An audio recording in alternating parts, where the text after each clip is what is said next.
কোষাবাজার ভারতরত্ন সংঘ সম্পাদক খুনের মামলায় ধৃত প্রদ্যুৎ ধর চৌধুরী এবং সুস্মিতা সরকারকে শুক্রবার ফের কোর্টে তোলা হয়।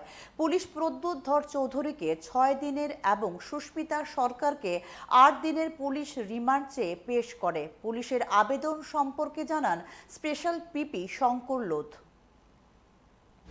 ধৈর্যদের জন্য 6 দিনের আমরা আবার পুলিশ রিমান্ড চেয়েছি, আর সুস্মিতার জন্য 8 দিনের পুলিশ রিমান্ড চেয়েছি।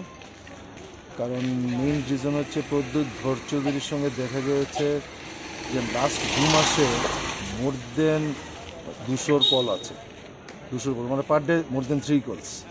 সুতরাং এই কল তুমি প্রদ্যুৎ ধর চৌধুরীর সঙ্গে কেন করেছো, বা এই প্রদ্যুৎ ধর চৌধুরী তুমি অ্যাকিউজডের সঙ্গে কেন করেছো, তার কোনো এক্সপ্লেনেশন সে দিতে পারেনি। তাই আমরা পুলিশ রিমান্ড চেয়েছি। He is not cooperating. Susmit বলছে যে 27-28 তারিখে একটা মিটিং হয়েছে, সে can't give the exact date.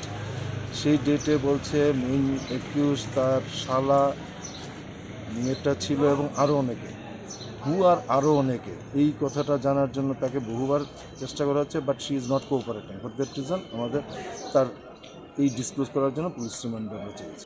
আগামীকালকে আরেকজনকে প্রডিউস করা হবে, তাকে অ্যারেস্ট করা হয়েছে ঝাড়খণ্ড থেকে। আগামীকাল কি নাম তার? তার নাম আকাশ কর।